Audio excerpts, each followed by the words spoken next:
Hey everyone, I'm so excited. I have a dear friend, Brian Barcelona. My gosh, we met, Brian, was it 7 years ago, 6 years ago? Yes. And I ended up coming to your house in a wonderful dinner, you and your wife and your beautiful family. Was it that long? I can't remember, something I like think that. it's been something like that. It was when I lived in Pasadena, so it's been quite Pasadena. some time. Yep.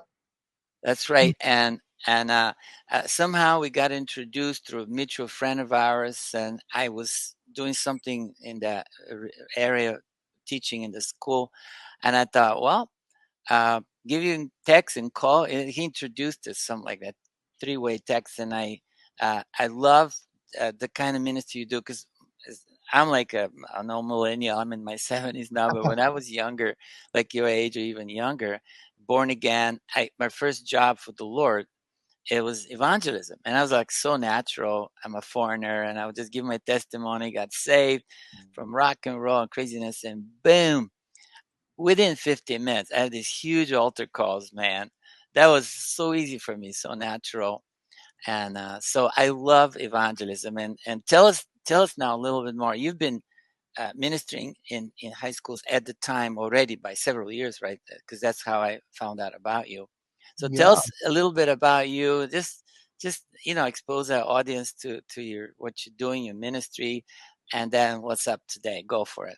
Yeah. So, man, I've had the privilege of preaching in schools and to young people and now online for the last 12 years, since I was 18. And so I'm 31 now. So I think that adds up right. But it's been quite a journey. I think, you know, obviously everything shifted in 2020. We've seen Yeah. a massive change in how we reach young people, which I can share later. But I just think that there's been such a grace over salvation with young people. I think we are witnessing one of the greatest outpourings amongst Gen Z. And I feel like, thinking about when I was younger and my generation, I don't remember quite the same boldness as there is in this generation. So Boldness for what? for the gospel. Wow. I think, I think if you were to go online, TikTok and all these various apps opened up a well of just young preachers. Yeah. It gave a platform for young people to share about what God had done in their life. And believe it or not, a lot of the questions that we were given over the last 2 years have been about end times, have been about the mark of the beast. They want to know Christ's return. These are not Wow. normal questions that I think decades ago they would have just asked as much as they're asking now. So it's just really encouraging to watch. Wow. You're of course in your house, and we see your little dog moving around, and your wife, whoever Yes, it's in your family. You're a father yourself, and you have three kids and four, one in a go, one three to come, kids and one on the way. Yes. one away. Right? Congratulations. Thank you. That's wonderful. Yeah, I remember seeing at least two of them whenever Yeah. I was there. Yeah, there was two when you met him. Now we have another one and one on the way. Wow, that's great. Well, being a dad, of course, uh, you have shifted the perspective from just being a young evangelist to now a young dad, and you care because of your own children. You share differently. Tell me some of the like the transformation. How you've evolved into this. How does that happen? Yeah, I think, I was reading one time the genealogy in Matthew, and that's what most people skip. They skip the genealogy. But one day I was reading, and I was reading. I think, don't quote me on this, but I believe it's Matthew 1:12. But it says the father of the father of the father, and then it says, and Josiah became the father of his brothers. And Ah, I thought about that, and I says, wait a minute. Maybe at a young age, I'm not just supposed to father my biological kids who are 6 and under. yeah. Maybe as a millennial, God's calling me to start fathering the next generation. Mm, And more than a title of saying, you got to call me a spiritual father, it was the heart in which I was to carry for the next generation. When you look at brothers, you kind of have rivalry, but fathers don't really have rivalry with their sons. Fathers long to see their sons excel. And so I think there was a major shift in my heart Obviously, when I became a natural dad, and having a boy and, having another girl soon, but also the shift in my heart to how I lead, really longing to be a father to the next generation. Mm, that's awesome. And so, as you're just just walk us through your journey, if that in that transition from just a young, on fire Christian that is somehow the Lord's opened the doors for you to go to high schools and things way back, and then in the process you got married. How long you've been married? I've been married going on 8 years. Okay, so like 12 years ago when you started the evangelistic, you know, responding to Yeah, evangelism. So you got 4 years in that they got married, and then kids came in, and all along you've been going all over the high yeah, schools. Like you even have a staff, right? If I remember correct, yeah, you're not just a solo guy. You have an organization, right? Is, yes, is that yeah. the Jesus Club or you have something One else? Voice Student Missions. Okay, and the Jesus Club is simply The the Jesus Clubs is the youth arm of One Voice. gotcha, gotcha. And so walk us through that transition from single on fire Christian evangelist, uh, just going, organized, not just evangelism in the street, but you also organize and going to the creating this whole, uh, ministry thing. And then you fall in love, get married, then you have children. How does that not alter, but did it change the way you evangelize, the way you share the gospel, or what? I feel like I've always been the same person. Mm, I just have kids and I have a wife and I have more bills. Um, mm, but I don't feel any different than I did when I was 18. I wow. I think I've just always lived riskfully after I became a Christian. I was just like, man, I want to experience God. And I don't accredit anything to my great walk with God. I look at my life and think, man, my life screams grace, it screams mercy. Mm, And I think that there are a couple ingredients to seeing long lasting fruit. I think one of them obviously is the sovereignty of God. He doesn't breathe on it, He doesn't come, it's not going to work. I also think there's an ingredient of endurance. I realized for many years that I might have had notoriety of some sort, but I didn't necessarily. I had influence, but I didn't necessarily had authority. And I feel like I finally am coming into years now where there's an authority to call people into reaching young people. And that only comes, I think, by not quitting. I mean, when you do the same thing for, 10, 12, 10, 10, 11, 12 years, you just really get the stake in the ground. And I feel like what it does is it wins the trust of older generations, mm. where they say, man, this guy's not just here for a year and a half, 2 years, this has been a decade. And so now I think as I'm entering my 30s, I just so long to build up next gen leaders, even younger, high schoolers, junior hires. They are in the wildest battlefield right now. Schools have changed from when I was in school, from when you were in school. Yeah, We could see the attack on their faith. So I think I just have such a heart to equip them. that's awesome. Uh, Now, let's go back a little bit in your life. Tell me a little bit about your parents, mom, dad, and how was that for you? Yeah, I came from a divorced family, broken Mhm, family, mhm, abusive home. And my mom and dad did not serve the Lord. My mom got saved a few years back. My dad is still not a believer yet. mhm. But my grandma was a Christian. Her Wow, father was a pastor, and she would always pray and anoint me when I was a baby with oil. wow. And I don't know how generational blessing or generational transfer works, but I do know that when I was born, my great grandfather, who pastored 5 churches, was on his deathbed, and he called my parents and said, "Bring your son." Mm, And I have a lot of cousins. I have a lot of family. My family, we're Hispanic. Our family is huge. Mm. But On I on get both sides, on mom and both dad, mom and dad, and I both get Spanish. yes, and I get to the where he's at. He had a stroke, and my parents say he could barely move, but he picks me up. He holds me up as a baby, and he blesses me. Wow. And I don't know if he did that with anyone else because there has not been anyone else that has quite carried the same passion to do ministry the way that my family has. And so I just feel like my life is really simply just an honoring of my grandfather, my great grandfather's life. Wow.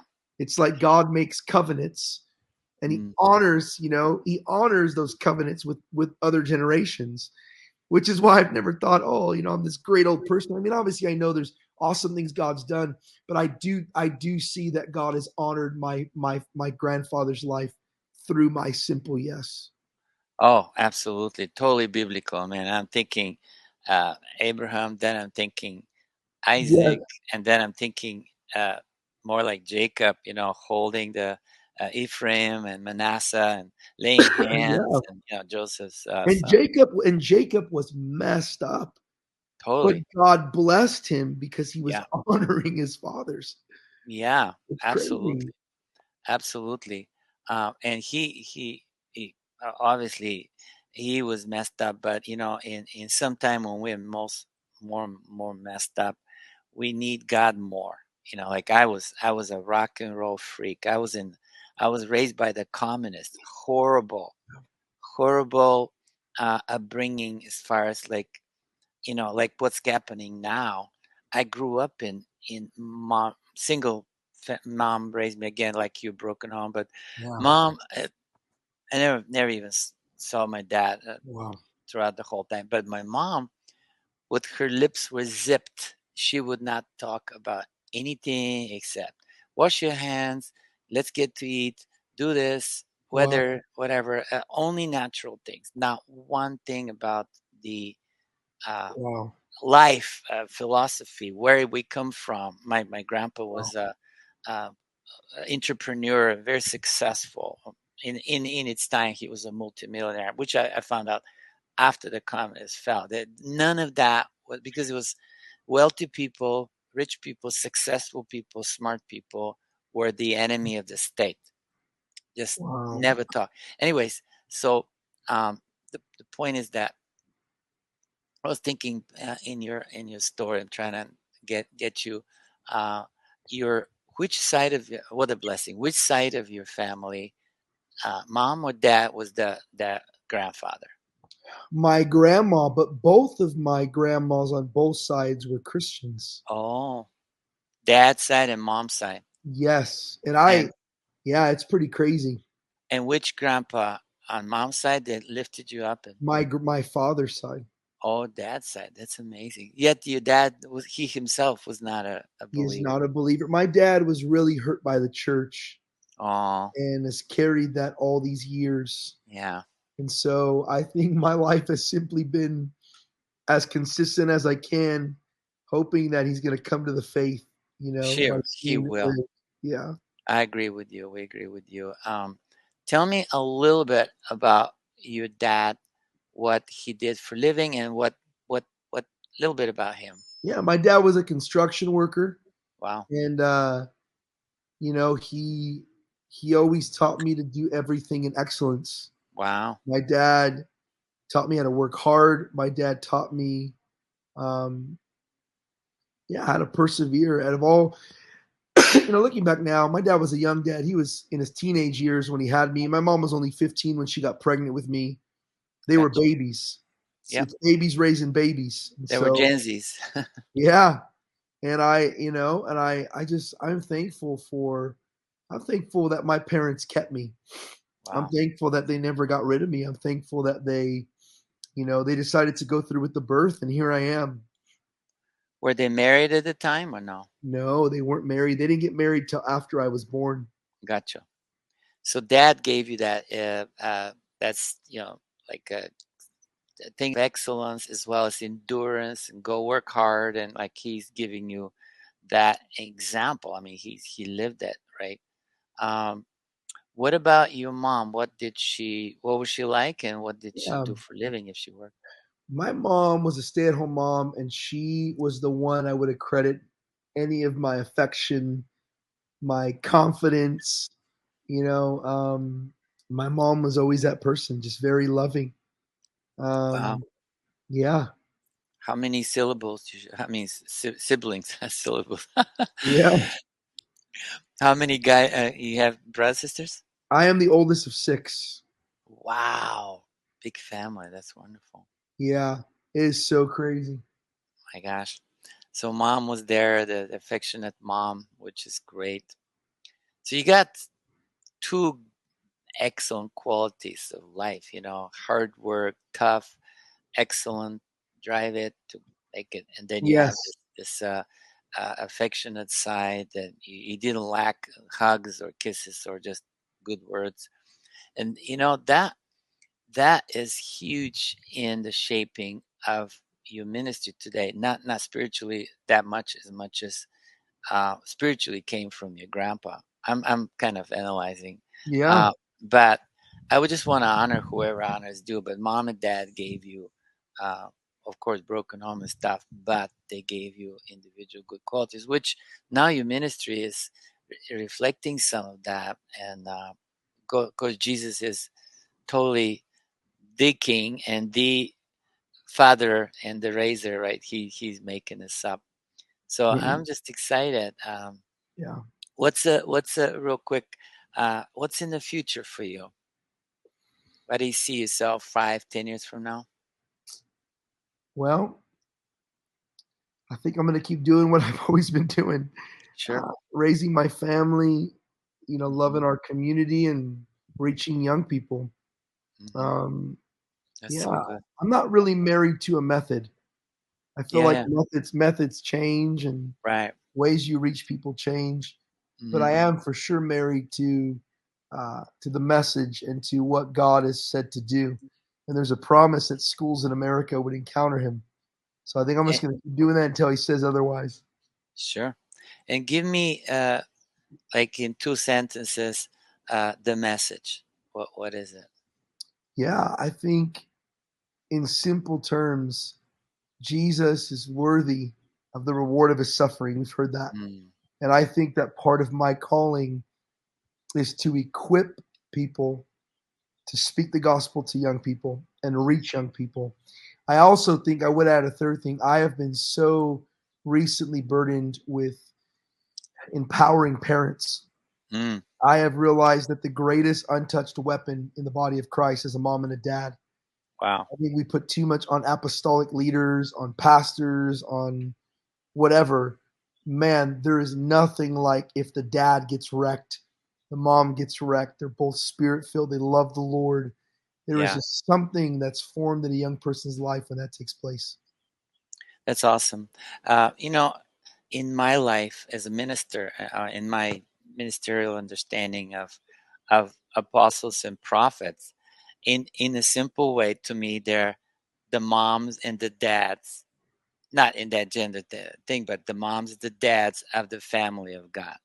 And if the Yeah, apostles and the prophets are not uh, communicating, expressing, and really demonstrating a mom and a dad, to me, they're just not not functioning in yeah, God's way. Because Apostle Paul, he says, "I'm like a father to you." Like, I mean, he says it over and does it so many times, yeah. and so to me, that's what. Anyways, listen, I'm enjoying the conversation, catching up with you. I'm looking forward Yes, to another meal down the road. This time in Dallas, whenever that is. yes. You're welcome to come over. We will hook you up. Yeah, yeah, yeah. I love good meal and good fellowship like we did.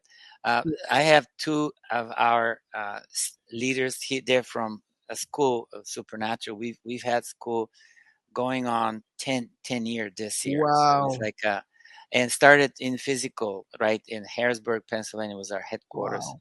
where we grew in a beautiful home church of ours, and then we would commute to New York City with my wife.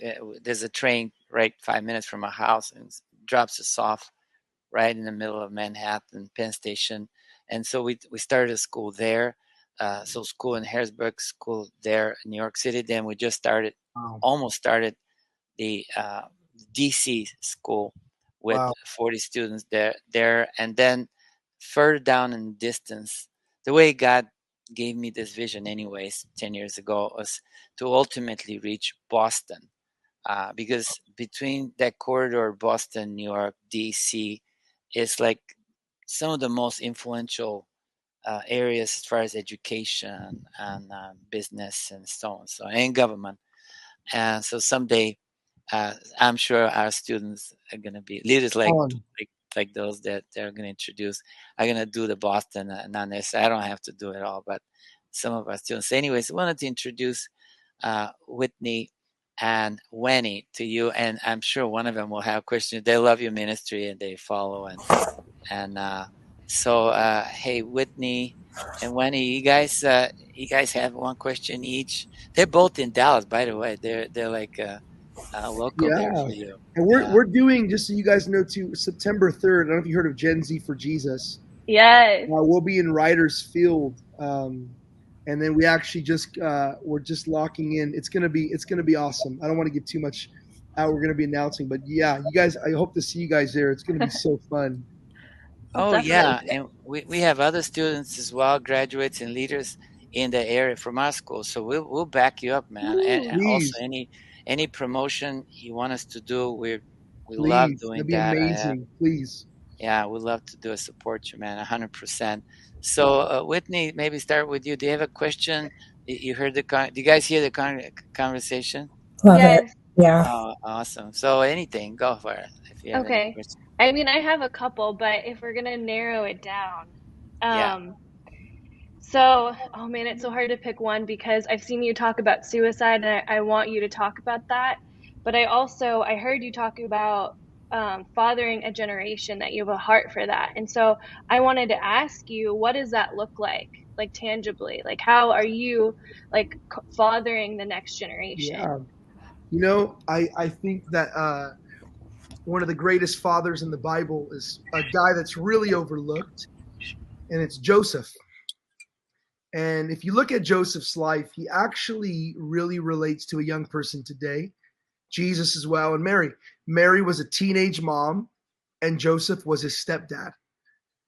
And why I love that is Joseph had no biological obligation to Jesus. His own blood wasn't flowing in Jesus's veins. He other than obeying the Lord, it wasn't like there was even a specific, it wasn't his baby, like, and there was probably so much shame. People like, yeah, you got pregnant by God. Come on. You know what I mean? There was the reproach of the situation. Yet Joseph chose to father Jesus. He chose to walk life with Jesus. He chose to be there for Jesus. The Bible doesn't give much account in what he did, but he was present. And because of that, when you study the genealogies, Jesus's line was traced back to David through Mary, but it was also traced back through Joseph. So because Joseph was willing to father a kid that wasn't his, he gave that child a godly lineage. I believe that apart from me saying yes to a young person, I may be the only man of God in that young person's lineage.